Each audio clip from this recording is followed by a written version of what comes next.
The effects of the stroke and whether someone can go back to work really depends on a number of things.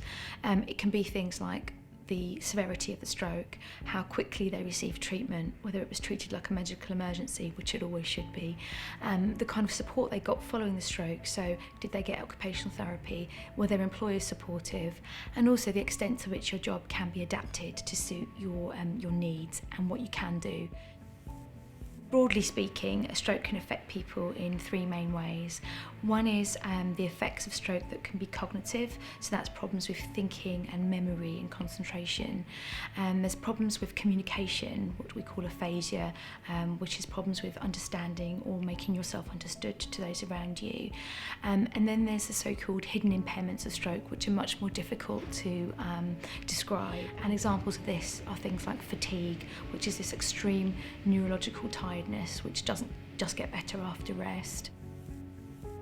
I was a magazine photographer and a press photographer and a PR photographer. And of course, you know, my job day to day is running around. People just think that a photographer is click. But you have to run around, you know, it's not like stand here, click and move on. It's like, you know, you have to have different aspects of it because I couldn't walk, you know, and I have no balance. It's often advised to adopt a phased approach to work, a phased return, and what this means is starting off part-time and building up to previous working hours. If you think about work being a key part of people's identity, that can be taken away in an instant. Because I've always worked for myself, I've always used my hands. I couldn't really think of not doing something. I did sit around for months, really. I mean, you can sit somewhere, you kind of go to pieces when everything sort of stops working, your spirit goes down. Being away from work actually felt like a bereavement.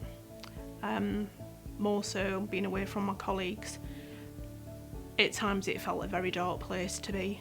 Work is a massive part of my life and I felt that I needed to be back. What I didn't anticipate was the effects and just how much they did affect me. The first thing to think about is whether you actually are ready to get back to work, and that's a real conversation. You need to be quite honest with yourself to think about all the different ways a stroke has affected you and whether they can be addressed, you're getting the right support and that you can return. The thing to remember is that no two strokes are the same, just like no two people are the same, so there isn't a set time that people should or that it's recommended to take off after a stroke. I had a little studio in my back garden. But even when I came out of hospital, the physios wouldn't take me out there because it's quite a difficult journey through my back garden. So I had to wait till really I could walk properly to get to the studio at the back. And my left arm being paralysed, so I had to learn just to sit and use my right hand. But I was fortunate I had my goddaughter help me a lot. She was my assistant. And a couple of other friends came around to help me to move things and that. It's just a question of really, they would come round and help me do things, and because they were there, I'd sit in the studio with them, and I would have to do something or I'd look like a lazy git. So by their presence being there, I sort of just started doing things, and eventually things started to work, as it were. I worked out techniques around everything. With the right support, people can and do not only make a fantastic recovery, but can go back to work.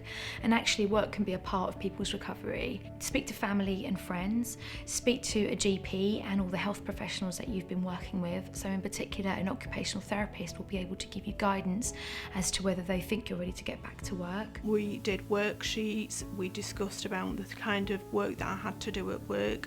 I would encourage people to speak to their employers and be really open and clear about the support that they need, and put in place a plan. My employer, my MD and the editors and so on and so forth, they were like the older brother and sister, really. You know, they were very guiding. You know, it was all go slow. You know? It was no this crack the whip, get this done, get that done. We need a photographer in. We need photos done here. We need photos done there. It was nothing. You know, it was the complete opposite of that. It was very calm, it was very serene, and it was very welcoming. There are lots of out of work related benefits that people can access. Often people get presented with a benefits form, and it can be quite a long, chunky, complicated thing to fill in. The most important thing to remember is there is outside support to help you fill in these kinds of forms. If you go to your local authority's website, so wherever you live, and just put in a search into a search engine, benefits support, benefits advice. Try to find an independent benefits advisor, make an appointment and discuss your options with them.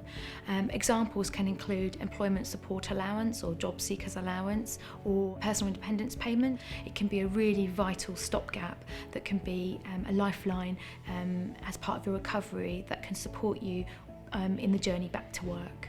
After a few hours of working on something, you kind of forget that you've only got one hand and only partially one eye, and you just compensate. Really, it's not even patience, because when you get absorbed into a task, you don't have to be patient, because you're so absorbed into it, you kind of forget everything else. You don't think, I'm trying to do this. You just sort of do it, or your body will find a way, and your instincts will come in.